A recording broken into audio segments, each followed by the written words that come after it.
Hello friend, welcome to study watt. इस video में लाए हैं आपके लिए महत्वपूर्ण सामाजिक विज्ञान का मॉडल पेपर जो कल बोर्ड पेपर में ज़रूर फंसने वाले हैं। तो इस वीडियो को अंत तक ज़रूर देखिएगा। आपको गारंटी देता हूं 90+ नंबर मिलने वाला है। तो चलिए आज का वीडियो शुरू करते हैं। तो जैसा कि आप जानते हैं आपको समय मिलता है 3 घंटा 15 मिनट का आपको समय मिलता है और 15 मिनट आपको प्रश्न पत्र को पढ़ने के लिए समय मिलता है और पूर्णांक रहता है टोटल 70 नंबर का और इसमें से 28 क्वेश्चन होते हैं। आपका प्रश्न पत्र 2 खंडों में विभक्त रहता है, खंड क और खंड ख। इसमें 4 प्रकार के क्वेश्चन आते हैं: बहुविकल्पी, अतिलघु उत्तरी, लघु उत्तरी और दीर्घ उत्तरी। तो चलिए हम क्वेश्चन पर सीधे ध्यान देते हैं। पहला टाइप हमारा आता है बहुविकल्पी प्रश्न। तो देखिए इसमें लिखा है निम्नलिखित विकल्पों में से सही उत्तर चुनकर अपने उत्तर पुस्तिका में लिखना है। तो पहला क्वेश्चन है यूरोप में पुनर्जागरण सर्वप्रथम किस देश में हुआ। तो हमारा दिया है विकल्प अमेरिका में, इटली में, इंग्लैंड में, फ्रांस में। तो सही आंसर इसका होगा इटली में। हमारा दूसरा क्वेश्चन है डिवाइन कॉमेडी नामक ग्रंथ का लेखक कौन था। तो पहला ऑप्शन दिया है मैकियावेली, दूसरा है दांते, तीसरा है पेटार्क और चौथा है विलियम शेक्सपियर। तो इसका आंसर सही है ख दांते।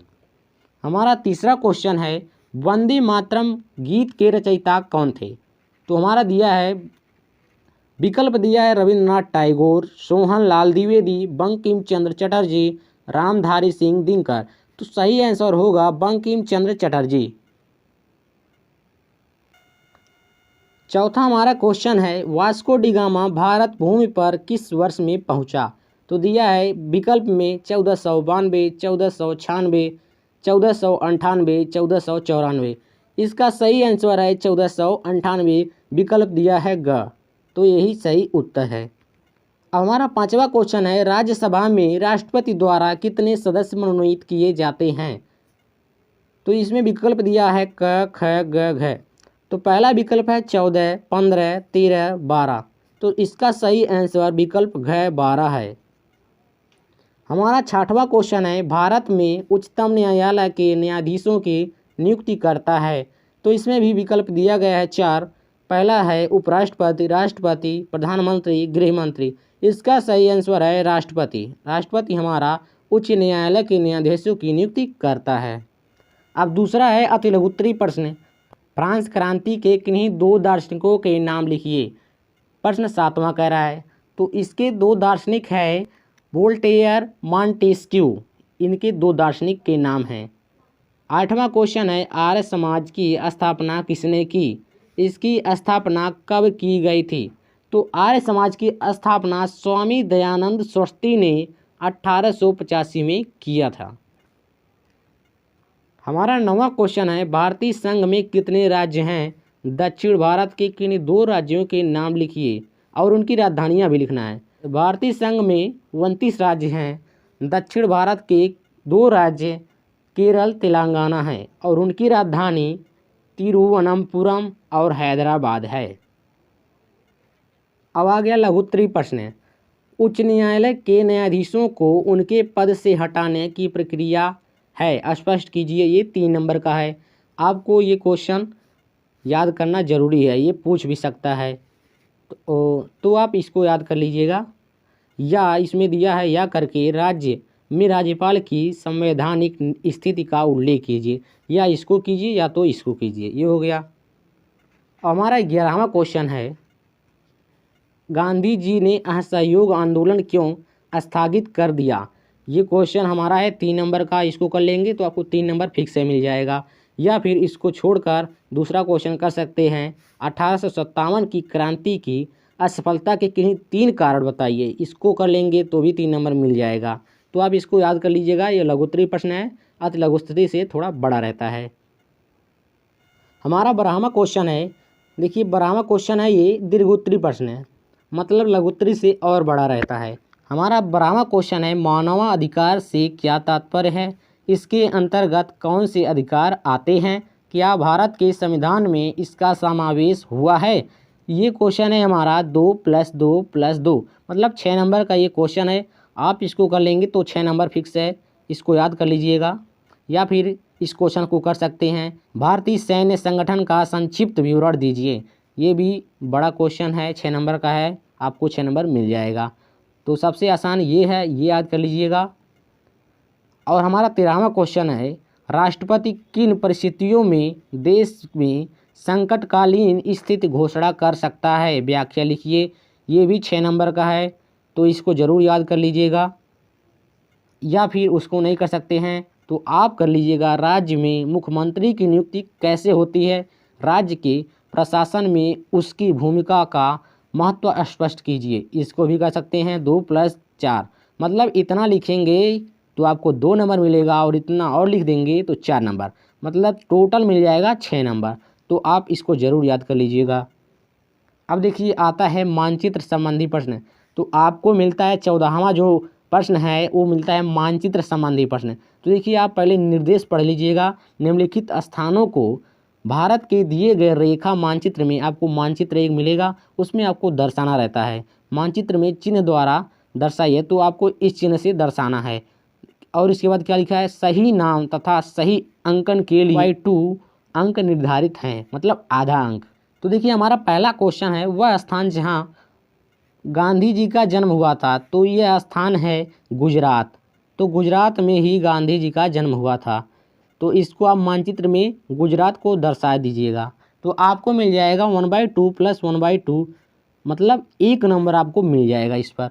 तो मानचित्र का हमारा दूसरा क्वेश्चन है, वह स्थान जहाँ चंद्रशेखर आज़ाद शहीद हुए। तो इसका सही आंसर है इलाहाबाद। इलाहाबाद में ही चंद्रशेखर आज़ाद शहीद हुए थे। इसको करेंगे तो आपको 1/2 + 1/2 मतलब 1 नंबर इस पे भी आपको मिल जाएगा। हमारा तीसरा क्वेश्चन है, वह स्थान जहां सेंट्रल हिंदू कॉलेज की स्थापना हुई। तो इसका सही आंसर है वाराणसी। तो वाराणसी में ही सेंट्रल हिंदू कॉलेज की स्थापना हुई थी। इसको करेंगे तब भी आपको 1 नंबर मिलेगा, मतलब आपको पूरा करना है। तो आपको मिल गया 3 नंबर, इसको कर लिए। तो अब चौथा क्वेश्चन है हमारा, वह स्थान जहां भारत का सर्वोच्च न्यायालय स्थित है। तो भारत का सर्वोच्च न्यायालय नई दिल्ली में स्थित है, नई दिल्ली। इस पे भी आपको 1 नंबर मिल जाएगा।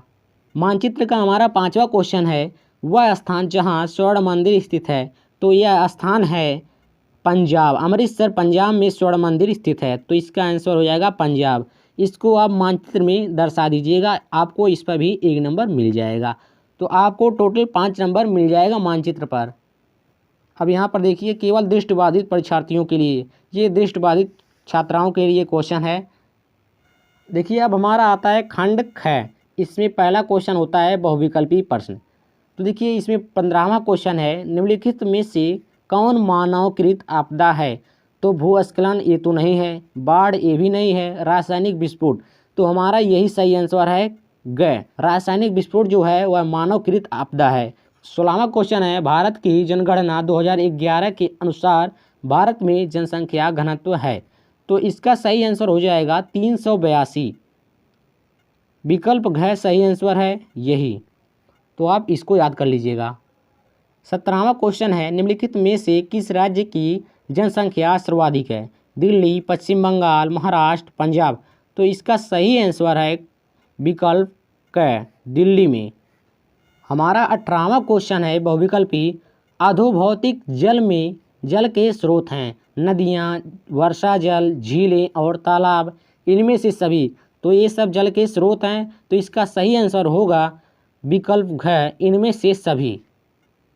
हमारा 19वां क्वेश्चन है, नीति आयोग की स्थापना हुई थी। विकल्प में दिया है 1 जनवरी 2014 को, 1 जनवरी 2015 को, 1 जनवरी 2017 को, 1 जनवरी 2016 को। तो इसका सही विकल्प है ख, 1 जनवरी 2015 को इसकी स्थापना हुई थी। हमारा 20वां बहुविकल्पी क्वेश्चन है, निम्नलिखित में से कौन आयात की वस्तु है। हीरा, कहवा, चाय, जूट। तो इसका विकल्प ग सही है। अब खंड ख के अतिलघुत्तरीय प्रश्न आते हैं। तो इसमें प्रश्न पहला है 21वां, विकसित और विकासशील देश से क्या समझते हैं, स्पष्ट कीजिए। तो आप इसको अगर जो विस्तार से लिखेंगे तो आपको 2 नंबर मिल जाएगा, एकदम फिक्स है। वह देश जहाँ के लोग अपने कर्मों से मतलब प्रगति कर लिए हैं उसको विकसित देश कहते हैं, ये हो गया। और विकासशील देश ऐसे देश जहाँ के लोग अपने कर्मों से अभी प्रगति कर रहे हैं, तो उसे कहते हैं विकासशील देश। जैसे विकासशील देश का उदाहरण नंबर 1 है भारत, और विकसित देश के उदाहरण हैं जापान, चीन, अमेरिका, ये सब विकसित देश हैं। जो हमारा विकासशील देश है वो है भारत। और दूसरा क्वेश्चन है आर्थिक नियोजन को परिभाषित कीजिए। इसको आप करेंगे तो आपको 2 नंबर फिक्स से मिल जाएगा, तो आप इसको पढ़ लीजिएगा। 23वां हमारा क्वेश्चन है उपभोग और उत्पादन की विवेचना कीजिए। इसको करेंगे तो आपको 2 नंबर फिक्स से मिल जाएगा, तो आप इसको ज़रूर पढ़ लीजिएगा, उपभोग और उत्पादन की विवेचना के बारे में, ठीक है ना। तो हमारा अगला क्वेश्चन है लघुत्तरी प्रश्न। तो पहला क्वेश्चन है लघुत्तरी में वस्तु विनिमय के किन्हीं 3 महत्वों का वर्णन कीजिए। तो वस्तु विनिमय के 3 महत्व आप लिखेंगे तो देखिए एक महत्व पर आपको 1 नंबर, दूसरे पर 2 नंबर, टोटल आपको 3 नंबर मिलेंगे इस क्वेश्चन पर। या फिर इसको कर सकते हैं भारतीय अर्थव्यवस्था में उद्योगों के किन्हीं 3 योगदानों की विवेचना कीजिए। आप इसको करेंगे तो भी 3 नंबर मिलेगा, चाहे इसको करेंगे तो भी। तो हमारा 25वां क्वेश्चन है भारत में बढ़ती जनसंख्या से उत्पन्न किन्हीं 3 समस्याओं का वर्णन कीजिए। इसको करेंगे तो आपको 3 नंबर मिलेगा। या फिर लिंग अनुपात से आप क्या समझते हैं, भारत की जनगणना 2011 के अनुसार भारत की लिंग अनुपात क्या है। ये करेंगे तो भी आपको 3 नंबर मिलेगा, चाहे ये कीजिए चाहे ये कीजिए। आप इसको ज़रूर पढ़ लीजिएगा, आ सकता है। अगला हमारा क्वेश्चन है दीर्घ उत्तरी प्रश्न। हमारा 26वां क्वेश्चन है भारत की मिट्टियों का वर्गीकरण कीजिए और उनके गुण दोषों की विवेचना कीजिए। आप इस क्वेश्चन को दीर्घ उत्तरी मतलब आप विस्तार से लिखिए तो आपको मिलेगा 1 + 1 + 1 +। आपको टोटल इस क्वेश्चन पर 6 नंबर मिलने वाले हैं, आप इस क्वेश्चन को विस्तार में लिख देंगे तो। या फिर आप इस क्वेश्चन को कर सकते हैं आपदा से आप क्या समझते हैं उसका वर्गीकरण उदाहरण सहित लिखिए। आप इसको करेंगे तो आपको मिलेगा 2 + 2 + 2, मतलब आपको टोटल 6 नंबर मिलने वाला है। आपदा से आप क्या समझते हैं। हमारा 27वां क्वेश्चन है भारत में कृषि उत्पादकता को बढ़ाने के लिए 6 सुझाव दीजिए। आप इसको करेंगे टोटल आपको मिलने वाला है 1 + 1 + 1 + 1। आपको टोटल 6 नंबर मिलने वाले हैं, तो इसको आप ज़रूर पढ़ लीजिएगा, आ सकता है। या फिर आप इसको कर सकते हैं भारत में उद्योगों की उत्पादकता में वृद्धि के लिए 6 सुझाव दीजिए। ठीक, इसको भी कर सकते हैं, किसी एक को ही करना है इसमें से। लास्ट क्वेश्चन 28वां आता है, मानचित्र होता है ये। इसमें दिया गया निर्देश दिया गया है, यहाँ पढ़ लीजिएगा पहले। दिए गए भारत के मानचित्र में निम्नलिखित को दर्शाना है। तो सबसे पहला है दार्जिलिंग को इस चिन्ह से प्रदर्शित करना है। आपको मानचित्र में मिलेगा, आपको मानचित्र उसमें दर्शाना है। तो आप इसको दर्शाएंगे तो 1/2 + 1/2 मतलब 1 नंबर आपको मिलने वाला है इस पर। और दूसरा है सूती वस्त्र उद्योग का एक केंद्र लिखना है, आप इस चिन्ह से दर्शाइएगा। सूती वस्त्र उद्योग का एक केंद्र इस चिन्ह से दर्शाना है। तो एक केंद्र है सूती वस्त्र उद्योग का मुंबई, तो मुंबई को आप इस चिन्ह से दर्शा दीजिएगा। हमारा तीसरा क्वेश्चन है इलाहाबाद दिल्ली रेल मार्ग इस चिन्ह से दर्शाना है स्टेशन सहित। ठीक, तो आपको मिलने वाला है इस पर भी 1 नंबर। और हमारा चौथा क्वेश्चन है जूट उत्पादक एक क्षेत्र चिन्ह द्वारा दर्शाइए। जूट उत्पादक का एक क्षेत्र दर्शाना है इस चिन्ह द्वारा। तो जूट उत्पादक क्षेत्र है पश्चिम बंगाल। हमारा लास्ट क्वेश्चन है बंगाल की खाड़ी में गुजरने वाली एक नदी इस चिन्ह से दर्शाना है। ठीक, तो बंगाल की खाड़ी से गुजरने वाली नदी का नाम है चंबल नदी। तो इस चंबल नदी को आप इस चिन्ह से दर्शा दीजिएगा मानचित्र में। तो आपका 28 क्वेश्चन ये पूर्ण हो गया। तो इस क्वेश्चन को आप जरूर पढ़ लीजिएगा, जिससे आप क्वेश्चन पूरा कर लें। तो उम्मीद है आपको मॉडल पेपर समझ में आ गया होगा किस तरह का आता है। तो मिलते हैं नए वीडियो के साथ। तो जय हिंद, जय भारत।